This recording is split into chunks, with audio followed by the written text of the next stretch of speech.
Nigeria, guys. I think that Nigeria's absence from the World Cup is a huge miss for the World Cup in general. I'm sure FIFA will ruin it, but they won't tell you.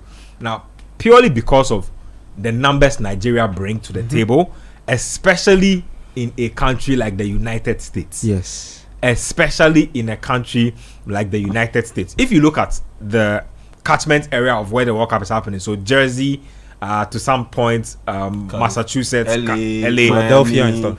There are too many Nigerians. Like, too many. Like, they would have formed a good part of the audience. 1. 2, I don't think that there are very few countries with the level of presence Nigeria has on social media. And support. Presence and support on social media. And even population. It's crazy numbers. Because crazy. India didn't qualify. They are the most, in terms of population. China didn't qualify. Russia isn't going to be there. So if you look at the countries that have qualified, the ones that have the highest population, you have America. Then there's also, there should have been, if Nigeria had qualified, Nigeria will be among the top 3 in terms of population. And so now that they've missed out, you've missed out on a huge market. Guys, I watched the game. Like, I've watched the full game from beginning to end.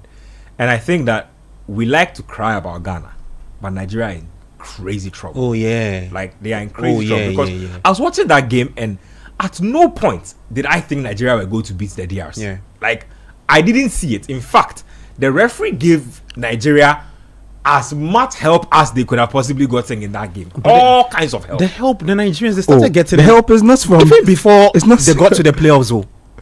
Even we spoke to your girlfriend Victor Ademola after the show. I mean, after I was having like a personal chat with him, and he said that people in Nigeria they are mad at the NFF because they started bottling this when they refused to extend the contracts of their coach who took them to the AFCON finals, Jose Peseiro. You gave the Portuguese, I think, a 2-year contract or a 1.5. It was a performance-based contract. So he goes to the AFCON based on what he does there with your guides. Now the guy takes you to the finals. He didn't win it, and then you refuse. In fact, that final it wasn't part of the clause. The clause that was in there. The clause, apparently, I'm told, was to get the Super Eagles to the quarters. So he even exceeded expectations. Yeah, but with dealing with the expatriates, the money issue came in. The coach was asking for just like a similar situation with Noah Hutla and the GFA, and then they let go. Now they brought in, the worst decision they made was to bring in their former player, Infinity George. 8 days he was sacked. No, I think there was Eguavon. Yes, Eguavon came. Then Infinity Eguavon was there as later technical director, and then they moved him to head coach when they moved Pesero away. And then they brought in Infinite. Then they took him off. Then brought in Yaosman, Eric Shell. Eric Chell. Didn't they have somebody? They had somebody interim before even Eric Chell.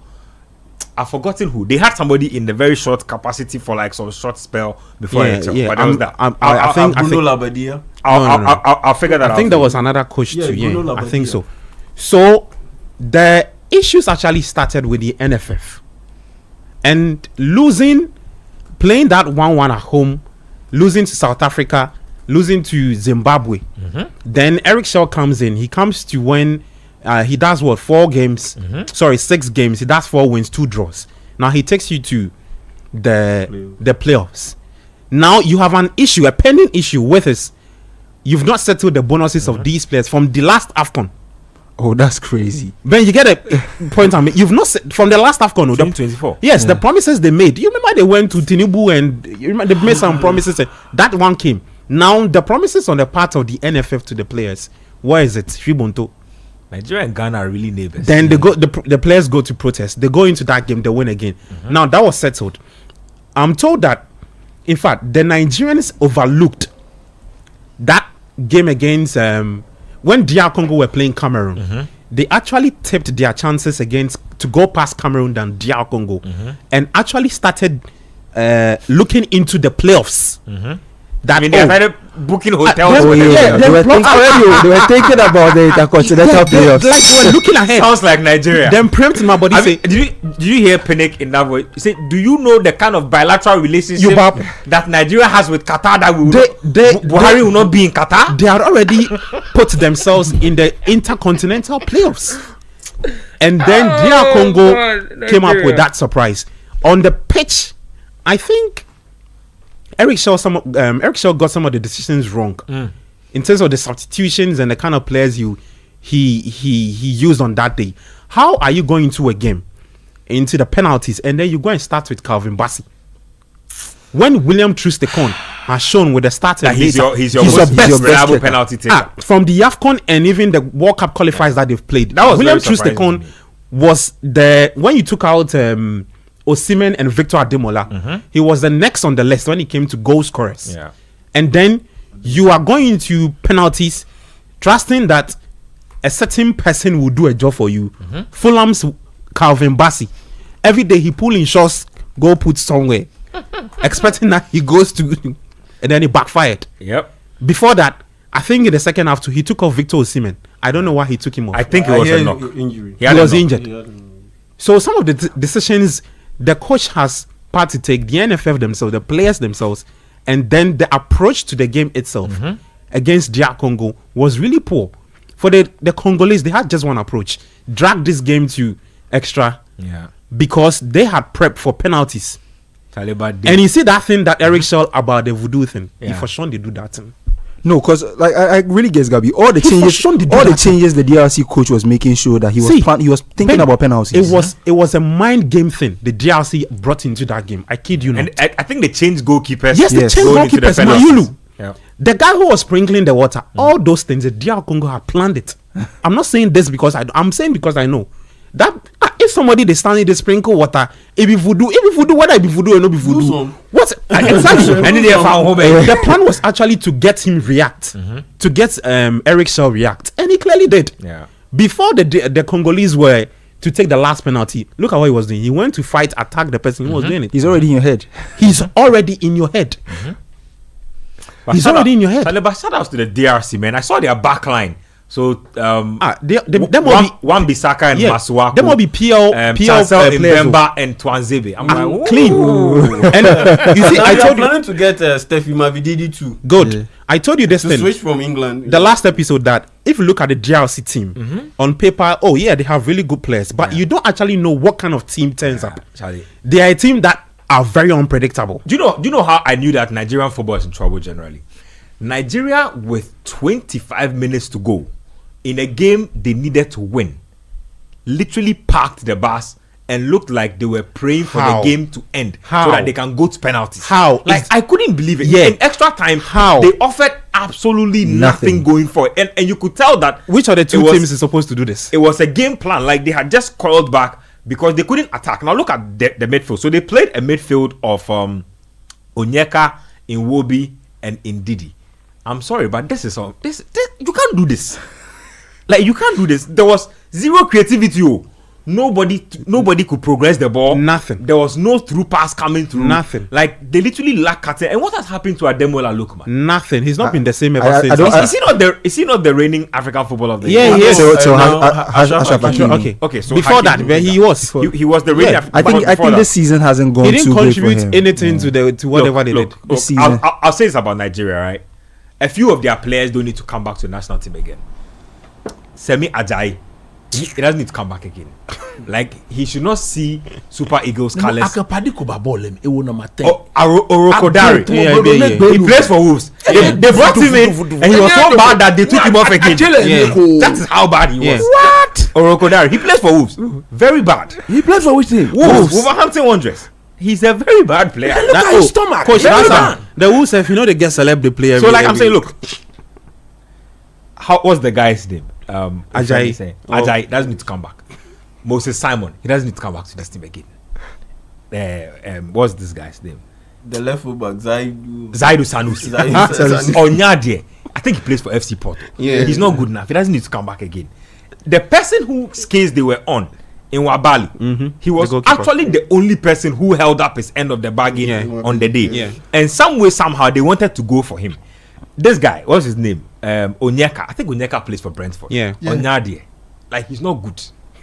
No, he's not good. And then Wilfred Ndidi. So it means Ndidi. It means that what Ndidi has become. So when you take out Ndidi, when you take out Iwobi was the only proper central midfielder in that game. And Victor Osimhen. So if we was to add him, he finished. Then I think the Friedrichs guy was good. Benjamin Friedrich, I think. I thought it was right back.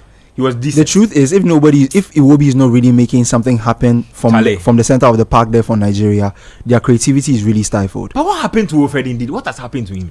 He's not the same guy United wanted a few seasons ago. See, those days, I think he was good. But currently, he's had some terrible injuries and it slowed him down. He had the ACL thing. Yeah, he had ACL, I think, once or twice. Nigeria, and that's completely slowed him down. They have players. The problem with the Nigerian FA, in my view, it's not even the playing body. It's with the FA itself. They've not shown proper leadership quality. Like, there's no clear direction in the plan on how to achieve what they want to achieve. Because if you look at the manner in Ibrahim Gusau, he's the FA president. If you look at the manner in which they started this campaign, Nigeria, Mikel Obi said, one would have thought step down. After playing in the final of the AFCON, I don't know how you missing out. I don't know how you go from winning an AFCON to this. Yes, finishing second. Finishing second in AFCON to this. And look at the way they've more or less. Look, why would you sack or refuse to renew? I say that deal of a coach who takes you to the final. I say that is where all the trouble started. That's where it started from. Yep. That's where all the trouble started. That's where it started from, in my view. They've never been the same. Fact that so they were you let go of such a coach. They went from Genotro to Pesero to Finidi George. Finidi George to Austin Eguavon. Yeah. Eguavon to Eric Chell. That's how that was. That was wrong. So you're right.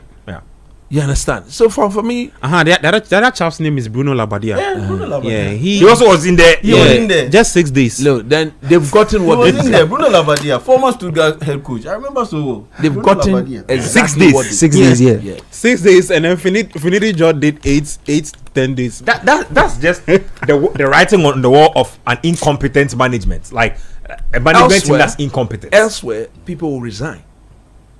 But typical of Africa, West Africans don't resign. The North Africans know how to resign. Yeah, they would have resigned. Yeah. As for us, we don't know how to do this. But Nigeria, I think that look, they need to hit a reset on their team. Like, they need to blow up this current team, keep the pillars of the team, i.e. Osimhen, i.e. Iwobi to an extent. But the painful part about this is that I think the NFF have ruined the careers of a lot of these guys, because the next time Nigeria will have the chance to qualify for a World Cup, a lot of their players will be 30 or north of 30. No, Osimhen will be 31. I mean, Osimhen come on. will be 31. And there's no guarantee that Osimhen will be the same player he is now at age 31. No. There is absolutely no guarantee. I'm even hearing that they want to even sack the coach. Which coach again? Eric Chell. Yes. Before the AFCON. Before this coming up. Before the AFCON. But I think, and I'm hearing that when they do that, it'll be small protest. No. If he resigns, I'm sure he will forfeit his money. So he will wait for them to fire him. But why would you fire him? He played in 6 games. He won 4. He drew 2. No, now it's 11 games. So 7 wins, 4 draws. He's not lost. He's not lost. Yeah. Technical. Which is very decent. And they're thinking about sacking him. I think they should sack themselves, right? Because I mean, you know, FA people never think they are the problem. They've never been the problem. They will never ever think that they are the problem. But so that's the case of Nigeria. And shout outs to Haiti, guys. Haiti have also qualified for the World Cup, first time since 1974, I believe. Wow. Yeah, it's a big deal for them. If you know what Haiti was like in 1974, for them to have qualified for this World Cup. Haiti. Yeah, Haiti in 1974 is crazy. Like, they qualified the last time to the World Cup in 1974, so it was actually a really big deal. And they were under Jean-Claude Duvalier, aka Baby Doc. It was a dictatorship. So his father was called Papa Doc, and he is Baby Doc. So even as at the time, and that time, there was a lot of turmoil in their country. So for them to have even qualified to the World Cup, and there still is, because half of the country is ruled by gangs.